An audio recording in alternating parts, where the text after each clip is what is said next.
श्वेता म्हणली मी ऑलरेडी 3 नंबरच करतेस ना, लॉरियल 3 नंबर रूट टचअप करते.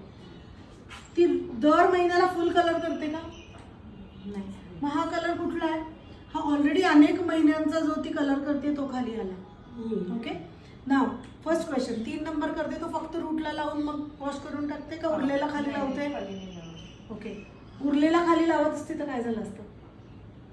Excessive coating. सो मला जर हिला हायलाइट करताना विचारायचंय की तुला कुठला कलर पाहिजे आणि श्वेता मला सांगते की मला जरा ना डार्क ब्लॉन्ड लाईट ब्लॉन्ड मध्ये खेळायचंय आणि श्वेता मी ऑलरेडी खूप वेळा उरलेला कलर बाउल मधला लावलाय किंवा काय झालं असतं? Excessive coating. एक इव्हन टोनचा हायलाइट मिळेल का मला? नाही मिळणार. Why? Because I can't go inside the air and see की कुठे पॅची आणि कुठे नाही. कळतंय? Now I have to believe her, but I will ask her some cross questions. I will say कधीच असं केलं नाहीस की थोडासा राहिलेला खाली लावून टाकला? आता मी ज्यावेळेस ज्ञानप्रक्रिया केली ना तर खालचा कलर चेंज झाला होता, तर त्यावेळेस मी जो घेतलाय ना तोच खाली थोडासा. करेक्ट. सो दॅट मीन्स माझ्या क्लायंटच्या केसात फक्त 3 नंबर नाहीये, नॅनोप्लास्टिया पण आहे.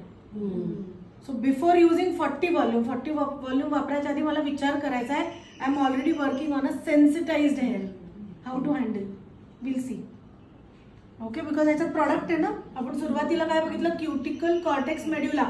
पाईपलाईन तर एवढीशीच आहे. तुम्ही किती प्रॉडक्ट्स त्यात टाकणार? तुम्ही एक नवीन केमिकल टाकलं की आतलं केमिकल बाहेर येणार आहे. सो हायलाइट केल्यावर 40 व्हॉल्यूम वापरल्यावर ती म्हणेल मॅडम नॅनोप्लास्टिया सगळं डॅमेज झालं, माझे केस रफ झाले. Will learn how to do it. Understanding?